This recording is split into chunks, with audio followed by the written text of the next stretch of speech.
মারা গেছেন বিএনপির চেয়ারপারসন ও সাবেক প্রধানমন্ত্রী বেগম খালেদা জিয়া। ফুসফুস ও হৃদযন্ত্রে সংক্রমণ সহ একাধিক জটিলতায় রাজধানীর এভারকেয়ার হাসপাতালের সিসিইউতে চিকিৎসাধীন অবস্থায় তিনি শেষ নিঃশ্বাস ত্যাগ করেন। আমাদের চেয়ারপারসন দেশনেত্রী বেগম খালেদা জিয়া ছাড়াই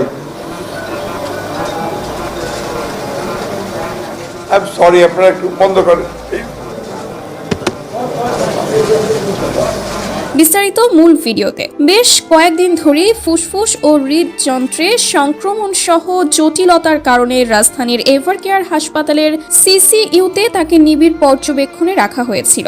সংকটাপন্ন অবস্থার খবর পেয়ে মধ্যরাতে বিএনপির বিভিন্ন শীর্ষস্থানীয় নেতা নেত্রীরা হাসপাতালে ভিড় করেন। এর আগে তার শারীরিক অবস্থার কিছুটা উন্নতির কথা জানা গেলেও বর্তমানে তা আবারও চরমভাবে অবনতি ঘটে। বিভিন্ন গণমাধ্যমের প্রতিবেদন এবং স্বজনদের সামাজিক যোগাযোগ মাধ্যম পোস্ট অনুযায়ী তার অবস্থাকে অত্যন্ত আশঙ্কাজনক বলে জানানো হয়। এই অবস্থায় তো কোনো মানুষের যে একেবারে আশঙ্কার ঊর্ধ্বে সেটা তো বলার সুযোগ নাই।